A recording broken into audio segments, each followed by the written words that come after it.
한 주 기업 뉴스 리뷰 주간 기업 기상도입니다. 날씨가 많이 추워졌습니다. 기업들 사정도 꽤 차갑습니다. 사고도 잦고 세무, 금융, 경쟁법 맡은 사정기관들 칼날은 유난히 날카로웠던 한 주였죠. 이 한 주 맑고 흐린 기업 찾아 출발합니다.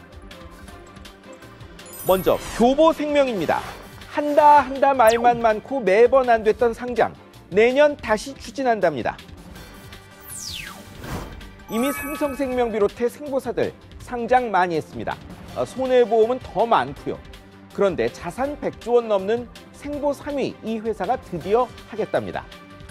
보험사 회계기준 변경 맞춘 자본 확충이 목적이랍니다. 창사 60년 만입니다. 하지만 상장 안 하면 24% 가진 투자자들 지분 사줘야 하는 부담 때문에 증시 안 좋을 때 상장 거론했단 말 나옵니다. 한다 해놓고 또 안 할 수 있다는 말도 있더군요. 이번엔 삼성바이오로직스입니다. 제재 둘러싼 송사 시작됐지만 상장 폐지는 모면했습니다. 한국거래소 기업심사위원회가 이 회사 그대로 놔둘지 증시서 퇴출할지 심사했는데 결과는 남겨둔다였습니다. 분식회계에서 보듯 투명성은 미흡하지만 계속성, 재무 상태는 안정적이란 이유에서죠. 거래 재개 첫날 주가는 18% 뛰었습니다. 이해는 갑니다. 8만 명 소액주주도 있고 회계 처리로 상장 폐지된 곳 없었으니까요. 하지만 이래서야 감독 당국에 영이 서겠느냐는 말 들립니다. 압수수색으로 시작된 수사는 더 높은 산입니다. 이제 흐린 기업입니다. 바이오 기업 잔혹사가 이어집니다. 삼성바이오에 이어 또 분식회계 거론돼 회계감리 시작된 셀트리온 헬스케어입니다. 이 회사는 그룹 중심 셀트리온의 국내 판매권을 가진 회사입니다.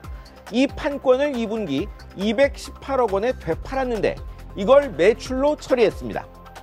상품이 아니라 무형자산을 판 게 매출이 맞는지 이 돈 덕에 셀트리온 헬스케어가 영업적자 면했다는 관측이 사실인지가 감리 핵심인 것으로 보입니다. 회사는 적법한 거래이자 회계 처리라고 반박합니다. 하여튼 무형자산 처리 중점 점검한다는 게 금감원 방침이라니 유사한 일 있는 회사들 재무제표 한 번 더 살피시기 바랍니다. 다음은 일진그룹, 한국콜마, 신원그룹입니다. 회장님들 세금 관련 문제 때문에 회사가 거론되는 불상사가 있었습니다. 국세청이 조세포 탈범, 해외 계좌 미신고자 등의 명단을 공개했습니다. 들여다보니 허진규 일진그룹 회장은 130억 원대 해외 계좌 신고 안 했고 윤동한 한국콜마 회장, 박성철 신원 회장은 각각 36억 원대, 25억 원대 세금 토탈했다는 법원 판결받아 명단 나왔습니다. 세금 아무도 달가워하지 않습니다. 하지만 다들 자기 영역에서 입지 탄탄한 중견 재벌들입니다. 숨긴다고 피할 처지 아닌 것 같습니다.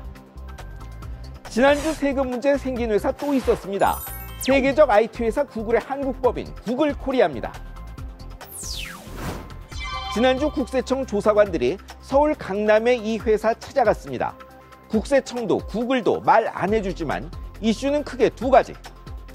하나는 한국 써본 돈 제대로 세금 내느냐, 또 하나는 최고 수십억대 번다는 유명 유튜버 자료 확보입니다. 철저히 조사해 이 회사 둘러싼 세계적 논란 풀어주기 바랍니다.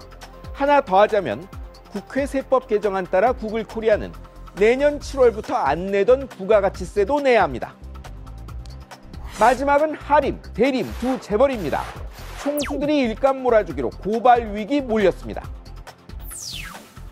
공정거래위원회가 김홍국 하림 회장, 이해욱 대림 부회장 고발한 전원회의 상정했습니다. 하림은 20대인 회장 아들에게 비상장사 지분 물려주며 일감 몰아주기가, 대림도 총수 일가가 대주주인 계열사에 일감 몰아주기가 문제였습니다. 공정위는 김 회장과 이 부회장이 사익 편취에 직접 관여했다고 의심하고 있습니다. 김상조 공정거래위원장님, 정부가 그렇게 규제해도 이런 행위가 여전한 것은 두 가지 중 하나 때문일 겁니다. 법의 그물망이 너무 성기거나 처벌이 너무 솜방망이거나겠죠.